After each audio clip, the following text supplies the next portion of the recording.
Hey there!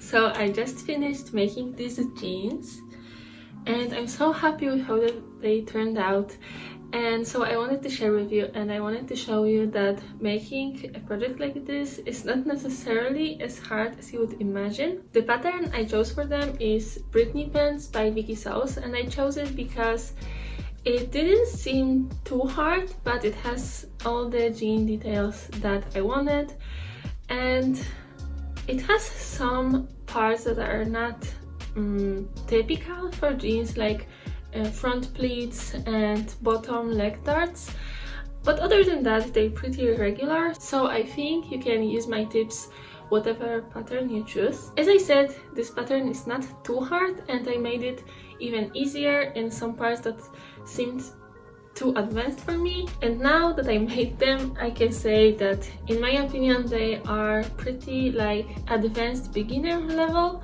So if you're a beginner but you've been sewing for some time, I think you can manage to make them. I would just strongly advise to make it well first. I did it and it made making the fit right a lot easier, a lot better. And by the way, I didn't film making it well because it's basically like making the final product.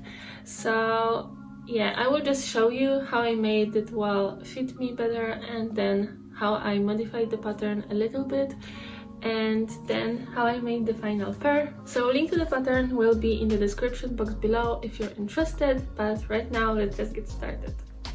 I ordered a digital pattern which comes in a normal home printer version, but also a copy shop A0 version, and I decided to get it printed on the big paper which comes in 2 pieces, and I just had to cut it out. Normally I would trace my size not to ruin the pattern, but from Viki you only buy one size, so I decided to just cut it out. By the way, I went for size 40 in number 4 height, which is from 178 centimeters to 184 centimeters. I don't love this approach because I'm never 100% sure if I'm picking the right size, even if I check the sizing table. And sometimes you're in between sizes and it would be easier to grade it if you could get both, but it is what it is. Anyway, all the cutout pieces looked like this. There's quite many, but let's not get intimidated. And these are my fabrics. It's the first time I'm making jeans, so I decided to go for not the best quality. And this is a thrifted bedsheet that is going to be my toile fabric. So this is how the toile turned out. Let's talk about perfect pattern placing. Also, I didn't include pockets and they're visible from the outside, so yeah, ignore this. But other than that, what I think is they're too big in the waist, and I'm not loving the fit around the hips as well, so I think I will try to take in 2 centimeters all the way down from the waist. Okay, I like the fit a lot better when it's more snug. I took 2 centimeters everywhere, 2 centimeters here, so 4 in total, and 2 centimeters here.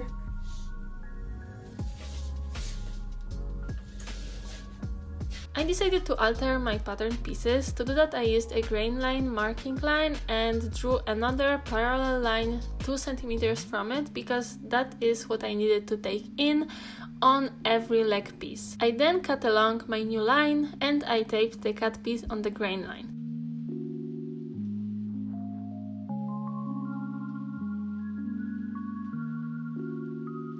I had to cut inside the marked pocket placement, so I had to redraw it, making sure it's in the middle and on the same height.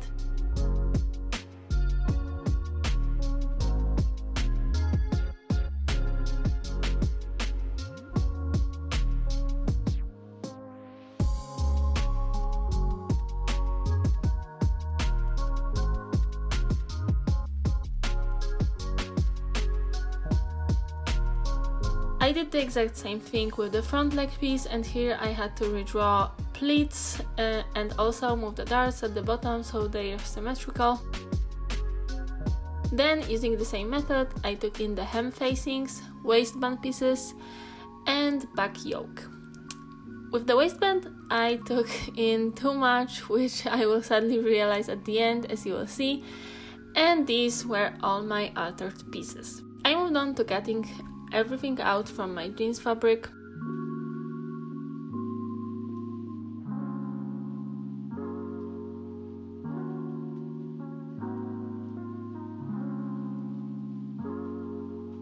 As you can see, I also decided to cut pocket linings from a contrasting fabric. Also, when you were not watching, I cut out some interfacing pieces for the tops of the back pockets where they will be folded.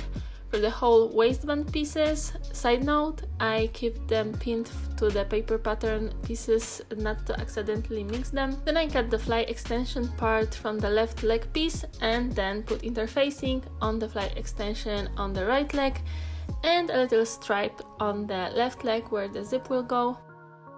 And then I used a store-bought stay tape on the edges of the front pockets to make sure they won't get stretched as they are curved.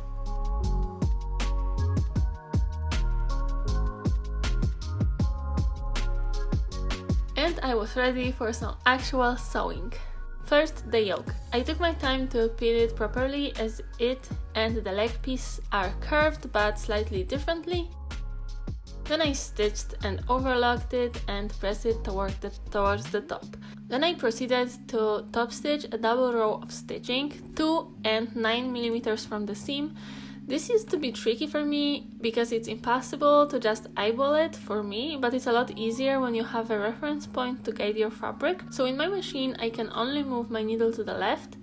So I checked how far to move it, so it is 2 mm to the left from the center of my presser foot. And here it is after I already stitched it, but I wanted to show you how I would keep my seam in the center of the presser foot and the yoke on the left side. For the second row, I would flip it the other way around and keep the needle in the center and the first row of stitching on the left edge of the presser foot. I promise it will look neat if you try doing it this way instead of just eyeballing it. Then I press the top edge of the back pockets, first 1 cm and then 3 cm. Then I double stitch it from the wrong side using the same method I described for the yoke. It would be better to stitch it from the top, but I don't trust myself that I would catch everything inside properly. Then I pressed all the other edges of the pocket using 1 cm guide. I cut off some plastic ruler. And then I marked the pocket placement on the leg piece and pinned my pocket. It didn't fit perfectly because I probably just marked it a bit wrong when I altered my leg pieces, but I just tried to pin them as centered as possible.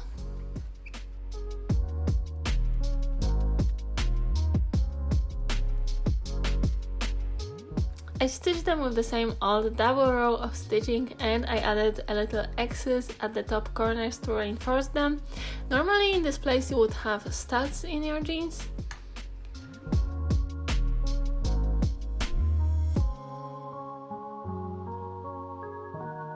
Let's move on to the front pockets. I pinned the pocket linings to the front pocket openings, right sides together, and stitched them.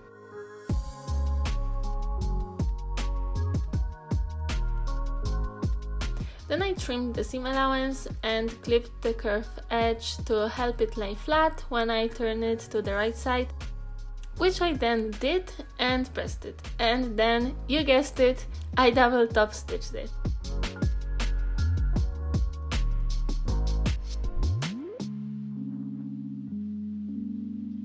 Then I placed the remaining pocket pieces on top of the lining and lined the curved edges together. Then I stitched and overlocked them.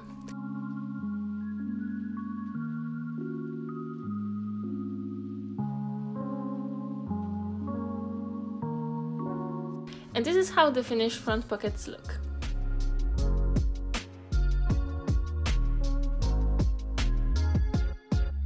Then I marked, stitched and pressed all the bottom leg darts.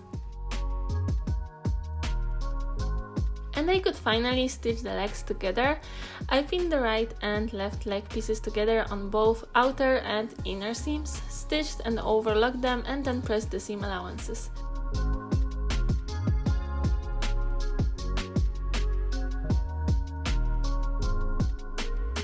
I marked the end of the additional top stitching on the side. You also have it in your store-bought jeans that you probably never noticed. While I was there, I also did a little reinforcing stitch on the pocket, where again you would normally have a stud. Then I overlocked the entire crotch seam, which was a little tricky in the fly facing area, and then I pinned and stitched this seam all the way from the back to where the zip would start, that I marked using the front leg pattern piece. I was really happy with how I managed to match seams at the back, so I have to show you. Then I pressed the fly facing to the wrong side and also the entire crotch seam, and it was the time for what I was the most afraid of, the zipper and the fly. I started with folding the fly shield in half and stitching its one short edge.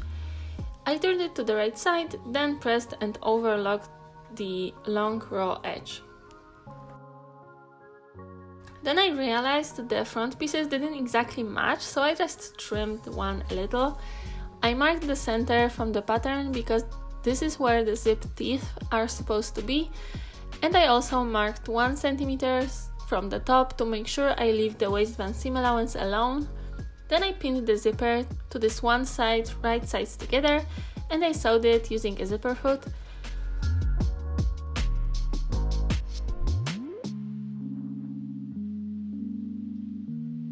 Then I pinned the fly shield on where I've just stitched and stitched it in place.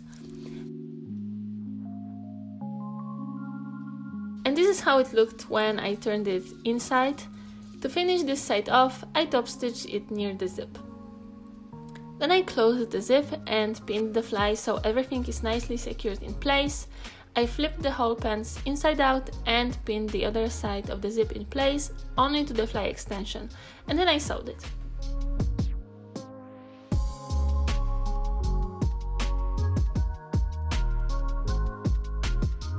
With the fly still pinned, I drew the fly top stitching on the right leg and then double top stitch it, making sure I don't catch the fly shield.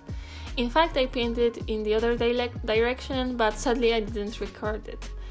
And then I also double top stitched the entire crotch seam.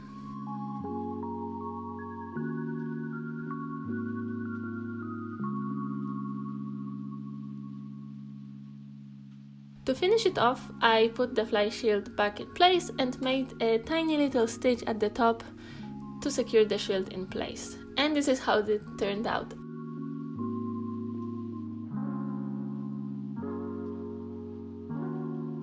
Also the back.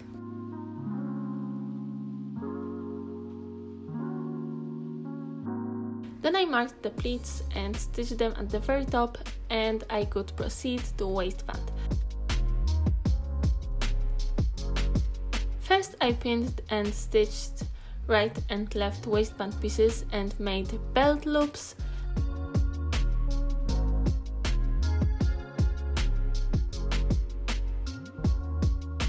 I pinned the belt loops to the top of my pants and started pinning the waistband, which is when I realized my waistband was actually too short.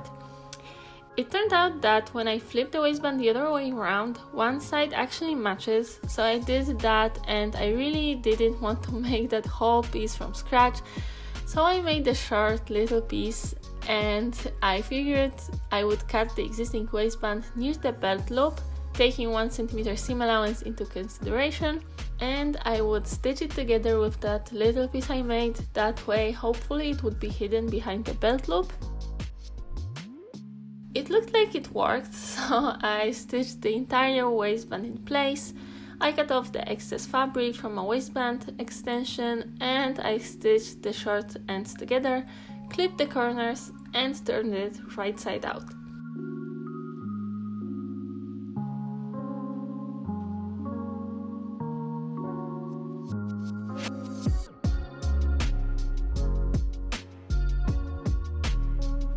I decided to baste the bottom edge of the waistband, which was not an easy task because it's a lot of layers. I actually managed to break my hand sewing needle in the process. That's why I didn't do the best job, and when I stitched it from the top, I didn't manage to cut everything as I was supposed to. I decided to just pin the places I missed and go over them again. My thread is not very visible on this fabric, so I figured it wouldn't be visible anyway, and it really isn't.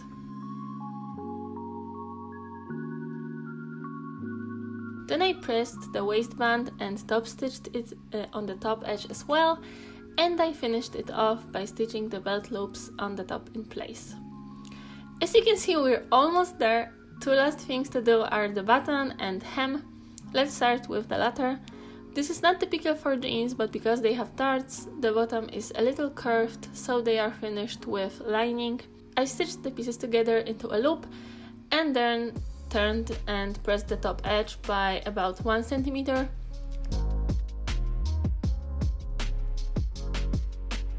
I pinned and stitched them to the legs, then turned them to the inside and top stitched to enclose all the raw edges inside. Phew! One last thing, the button and the buttonhole. I marked where I wanted my button and I made the buttonhole using the buttonhole foot.